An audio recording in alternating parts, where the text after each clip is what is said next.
They were a people mostly lost to history for 3,000 years. Only a few references to them were to be found in ancient writings of other civilizations in the pre-Christian era, most notably Old Testament and Egyptian chronicles. But then in the late 1800s and early 1900s the ruins of their civilization were unearthed from under the sands of what is today the country of Turkey. And as good fortune would have it, those excavations uncovered over 10,000 clay tablets written by those people that provided insight into their culture.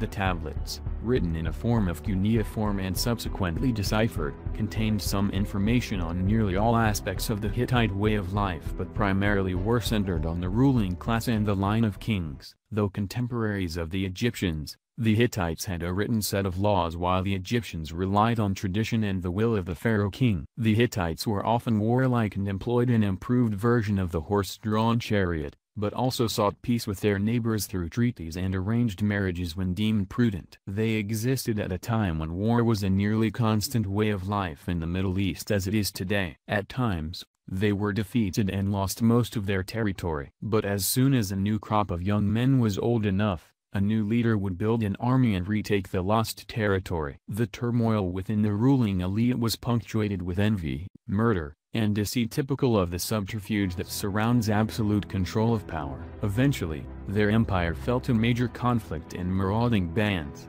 their cities destroyed and abandoned, and people scattered throughout the area.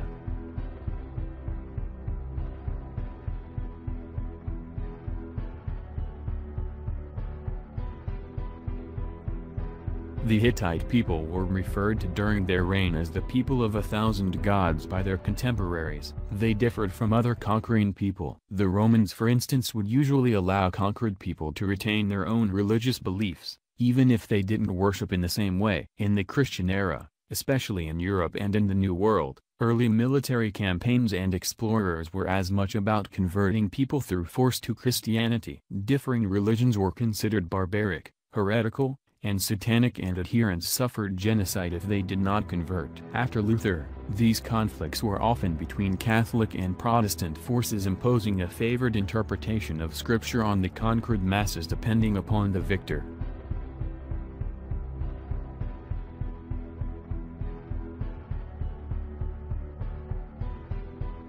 But from the Hittites' written documents, it appears that instead of imposing their gods on conquered people, they incorporated the gods of the conquered people into their religious system. Thus they became known as the people of 1,000 gods. The number of their gods became so large a special system of categorizing them was developed. Each individual member of the culture was not required to worship all the gods, and was free to choose his or her favorites. An interesting set of documents contains a set of prayers written by a ruler and conveyed to his favorite god for the restoration of health of the ruler's wife. They are poignant, emotional, sincere, and convey the strong bond he had with his partner. What is interesting is these prayers could have been written even today with just the name of their ancient god replaced with a contemporary one. It illustrates how little prayer has changed, even between differing belief systems. In 3,000 years, his wife eventually died, probably by a slow poison administered by a jealous member of the royal court.